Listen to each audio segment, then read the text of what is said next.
Je m'appelle Robert Picot. My name is Robert Picot.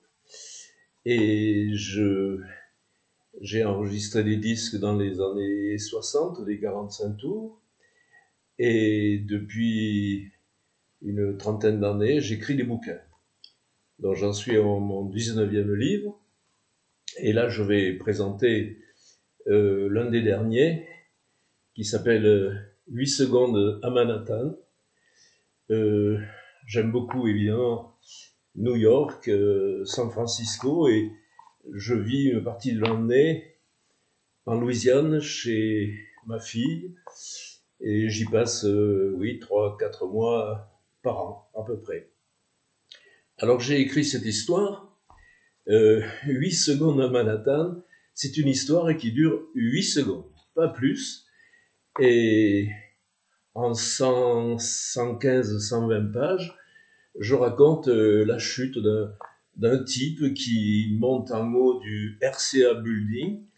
RCA, c'était ma maison de disques aux États-Unis. Et il se jette, pour une raison qui est expliquée dans le livre, il se jette du haut du RCA Building.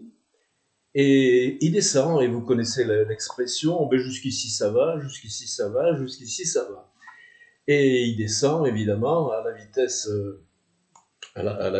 d'un corps qui chute de 90 mètres ou 100 mètres.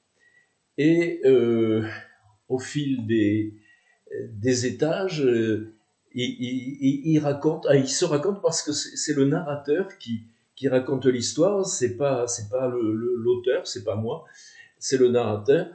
Et le narrateur exprime ce qu'il ressent de cette chute. Il voit New York sous un angle évidemment particulier, et sa chute ressemble un petit peu à la pellicule d'un film, d'étage en étage. Et à peu près à la moitié, il se dit, ben, j'ai quand même fait une connerie, j'ai sauté, pourquoi? Et il descend, et il tombe, et il tombe. Et les ombres de Manhattan se projettent sur lui.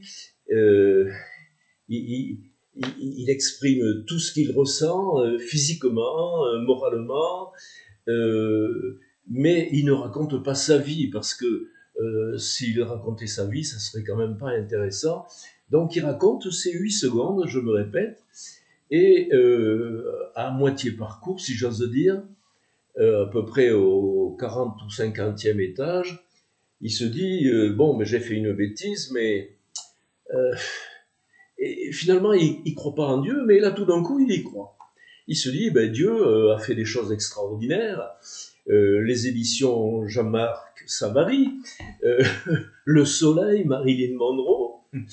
Et il se dit, ben, Dieu va me sortir de là, et Dieu va faire quelque chose. Et puis il se dit, ben, si Dieu ne fait rien, il y aura peut-être les pompiers avec leur drap, la grande couverture, je ne sais plus comment ça s'appelle, et je vais tomber sur la couverture, je vais m'en sortir. Alors, je pense que c'est un roman donc très court qui tient en haleine, et on se demande comment ça va finir. Mais ça ne finit pas comme le lecteur peut le penser. Voilà. Le personnage a beaucoup d'espoir, et puis tout d'un coup, ça finit. Ah, voilà.